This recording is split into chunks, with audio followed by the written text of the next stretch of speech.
lapsepõlve unistuste võlumaal. Olla saad, kui sellesse sa usud. Suur või väike, ikka rändad muinasmaal, et need teed sulle ei unuks. Tere, mina olen Merli ja ma tervitan sind täna jälle ja olen nii rõõmus, et sa tulid mind kuulama. Teate, mis minuga eile juhtus? Ma käisin maakodus ja läksin aeda tööd tegema ja ma leidsin terve hunniku, hästi palju vihmausse. Ja teate, ma kohe vaatasin neid huviga, nad on ikka ühed põnevad tegelased. Kas sina teadsid, et vihmaussil ei ole silmi? Kas sina teadsid, et vihmaussil ei ole jalgu?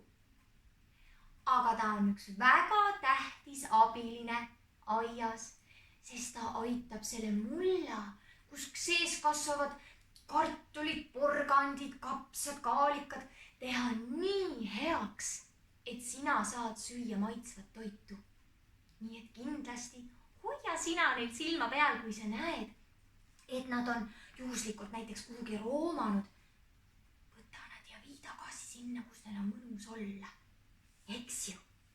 Mina leidsin, teate teile, hästi toredad 2 vihmaussi lugu.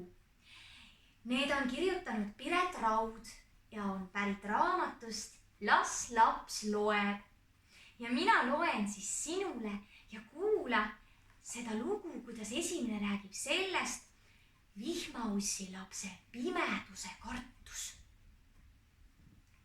Vihmaussi laps kartis koletul kombel pimedust. Muidu poleks sellest ehk väga lugugi olnud, aga vihmaussi pere kodu oli maa all mulla sees ja seal oli kogu aeg väga pime. Nii pime, et vihmaussi laps poleks näinud seal sõrmegi suhu pista. No, kui tal oleks see sõrm olemas olnud. Vihmaussi ema ja vihmaussi isa ja kõik teised vihmaussid olid pimedusega harjunud, aga väike vihmauss ei suutnud valguse puudumisega kuidagi leppida. Kõige koledam koht terves majas oli vihmaussi lapse meelest kelder, kus vihmaussi ema mulla moosipurke hoidis. Iga kord, kui tal paluti alt keldrist moosipurk tuppa tuua, hakkas vihmaussi laps üle keha värisema ja nuttu tihkuma. Ma kardan, niutsus väike vihmauss. No mida küll, imestas vihmaussi isa. Tonte, habises vihmaussi laps. Tonte pole olemas, ütleb selle peale vihmaussi ema ja tõi ise moosi keldrist ära. Kuid eriti suur hirm oli vihmaussi lapsel õhtuti enne magama minekut, kui vihmaussi ema oli talle unejutu ära rääkinud ja teise tuppa telekat läinud vaatama. Siis pigistas vihmaussi laps silmad kinni ning kujutas ette, et nüüd on päev. Päev vihmaussi lapsele meeldis. Siis hoidis ta maapinna lähedale, sinna, kuhu ulatus päevavalgus.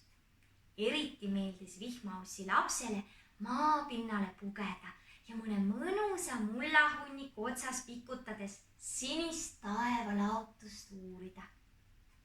Ühel kenal sumedal suvepäeval, kui vihmaussi laps taas kord aias pikutas ja pilvi vahtis, märkas ta heledas taevas üht täpikest.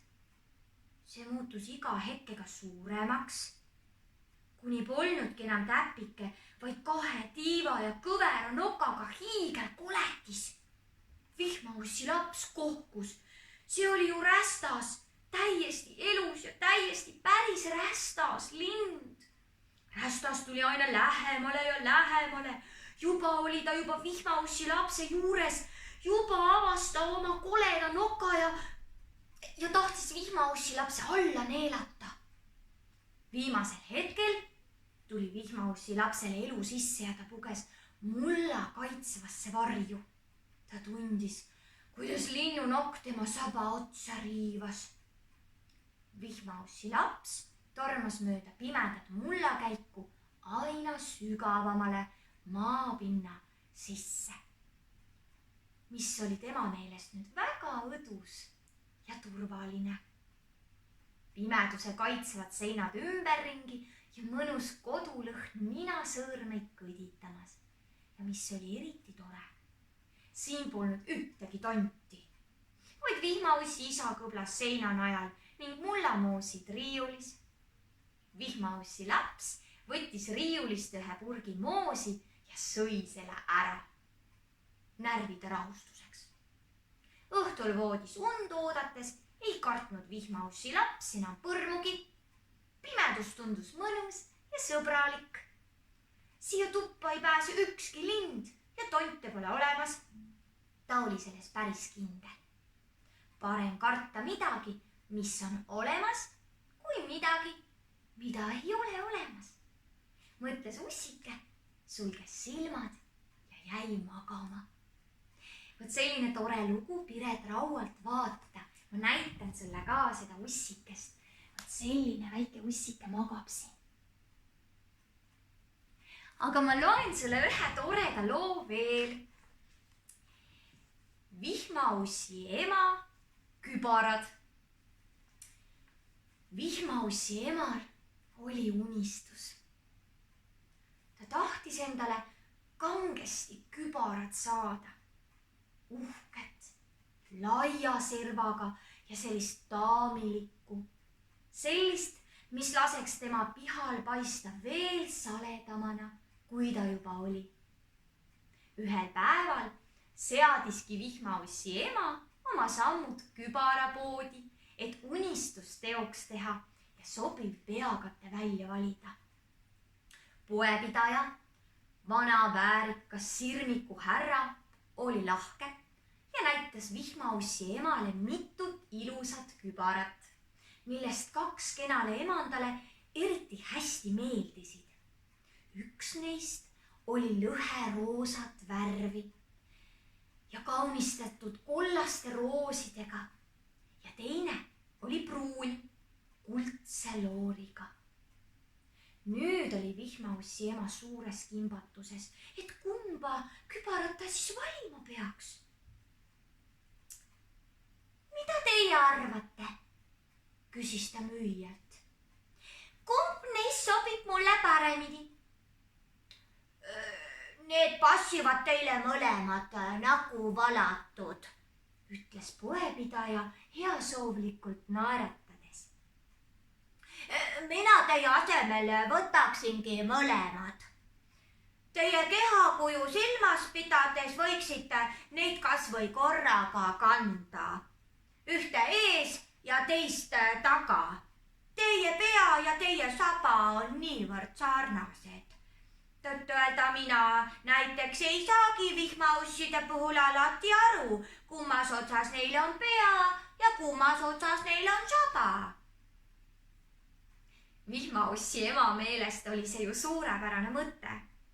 2 kübarat samaaegselt kanda oli ju veelgi uhkem, kui ühe ainsa kübaraga läbi ajada. Ta sättis ühe kübara pähe ja teise saba otsa, tänas sõbralikku poepidajat ja maksis talle ostude eest ja jalutas kodu poole. Vihmaussi ema meel oli elevil ja helge. Terve tee mõtles ta, millise vapustava mulje ta oma uuenenud välimusega vihmaussi isale jätab. Koju jõudes kiirustas ta kohe vihmaussi isa juurde ennast näitama. Ta keerutas ennast edevalt üht ja teistpidi, et vihmaussi isa ikka teda kogu kauniduses märkaks ja näha saaks. mis asja need su küljest tolknevad?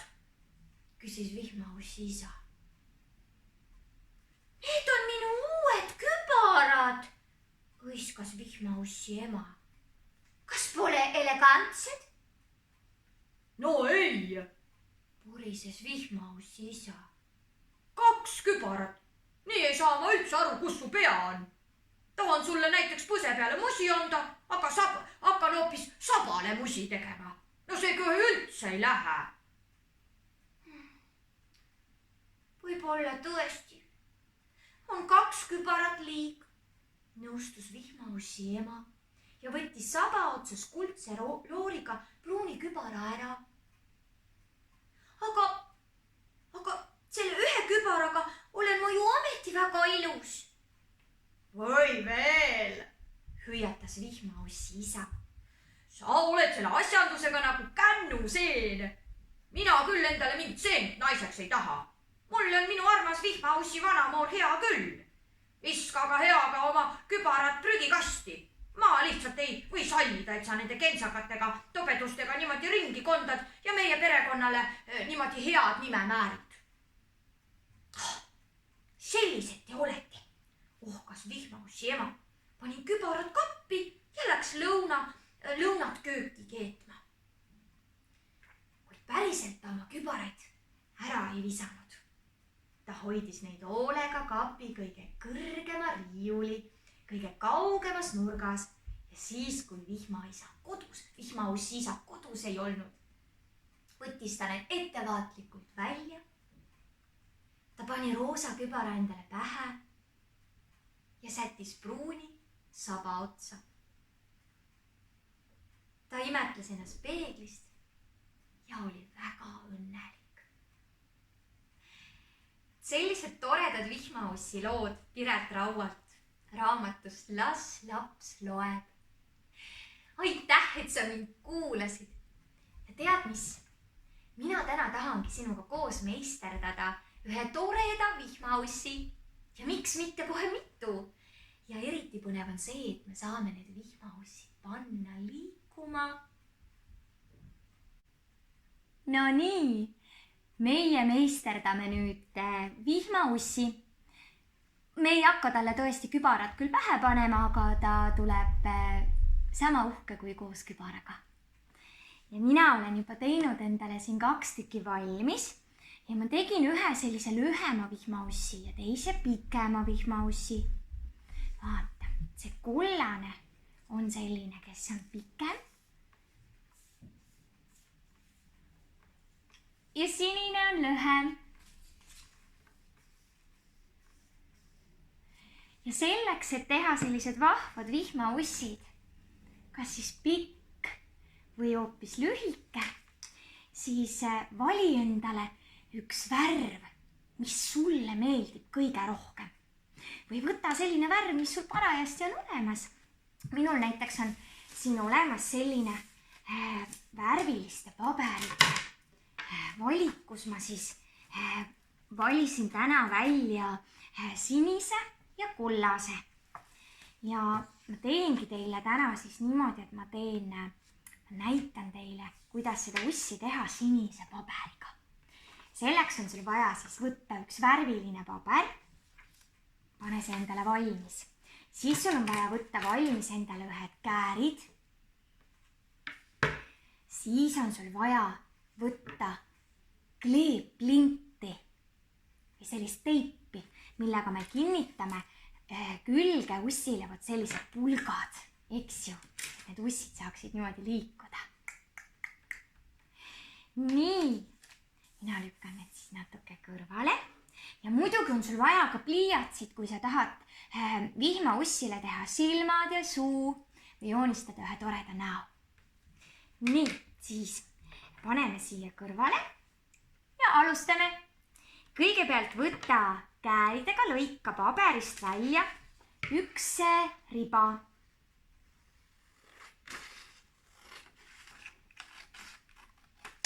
Nii. Suurt paberit teil enam vaja ja ongi olemas selline pabeririba. Sellele paberiribale on vaja nüüd lõigata ära need teravad nurgad. ja selleks ma võtan käärid ja lõikan, vaata, siit niimoodi sellise kaarega. Hops, ühe nurga maha. Hops, teise nurga maha. Ja teise poolega teen täpselt samamoodi, vaata. Ma lõikan ühe nurga maha ja lõikan teise nurga maha. Võta julgelt omale sõber appi, kui sa vajad abi selle lõikamisega või üldse meisterdamisega. Ja koos ongi tore. Minul on sinuga väga tore, mis siis, et sa oled seal teisel pool ekraani. Aga mul on nii hea meel, et sa ikkagi vaatad ja minuga kaasa teed. Nii, me oleme nüüd juba vaata sellise ussikese, väikse ussikese oleme valmis saanud, aga meil on vaja, et ta ikkagi niimoodi hakkaks liikuma, nagu ma teile alguses näitasin. Selleks me natukene voldime. Voltimiseks ole hea ja keera pisikene äär lihtsalt siia peale niimoodi ühe korra ja murra see ära. Näitan uuesti. Paned selle, me teeme nagu lehviku stiilis voltimise. Keeran väikse otsa niimoodi, murran ära ja nüüd ma ei murra seda uuesti siia peale, vaid ma murran tagasi ja hakkabki peale edasi, tagasi. Nüüd murran tagasi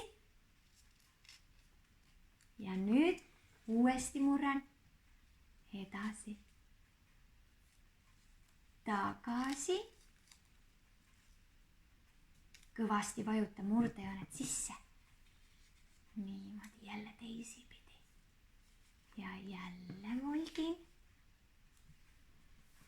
ja teisipidi. Nii. Ja nüüd jääbki su selline pisikene kokku volditud vihmaussikene praegu. Ja selle vihmaussi sa võid tehagi niimoodi, vaata. Nüüd tuli selline lõõtsa moodi lahti ja pannagi ta korraks laua peale seisma. Vaata, kas ta seisab sul. Aga mina juba nüüd tahaksin näo ära joonistada, enne ma neid pulki ei panegi. Vaata, näo saad joonistada siia. Võtad selleks, lükkad selle kokku tagasi ja joonistad siia peale silmad. Mina joonistan silmad ja suu. Silmad ja suu. Teeme sellise rõõmsa suu. Nii. Mina joonistasin sellise näo. Aga nüüd on vaja panna külge need pulgad, et teda selliselt vahvalt liigutada ja ta saab roomama hakata. Aga kui sa võtad need grilltikud, sellised pikad, siis lõika need poole väiksemaks, siis sul on sellega mõnusam mängida. Mina võtan omal käärid appi. Kindlasti kasuta siin ema, isa või sõbra abi või juba, kui sul on hea, kui sul on juba olemas poole lühemad tikud, siis on ka neid hea kasutada. Nii, mul ongi vaja, näete, mul ongi olemas, mul polnudki vaja teist lõigata. On olemas need sellised lühemad ja et need kinnitada, võtan ma kleepsu, sellise teibikleepsu, lõikan siit ühe väikese tüki kleepsu ja teibin selle vaata siia alla. Näed, ussil on siin sellised vahekohad, eks ju, ma panen esimese pulga siia ussi näo poole alla ja teise pulga siia ussi taha poole, jällegi siia viimase selle murdejoone alla. Nii, ma panen täitsa kohe siia laua peale, siis ma saan panna selle ussi, näed. Niimoodi, oih, üks uss pani jooksu mul. Teibiga kinni. Ja siis teise pulga paneme viimase murdejoone alla. Lõikame siit klepsu ka. Nii. Oi, kui vahva. Kui sa selle endale selgeks saad, siis on neid väga tore meisterdada ja teha kas või terve sõpruskond valmis. Niimoodi. Ja teate, minu uss on valmis. Proovime, kas ta ilusti roomab ka. Võtame siia rohelise aluse ka, siis on hästi näha. Vaatame.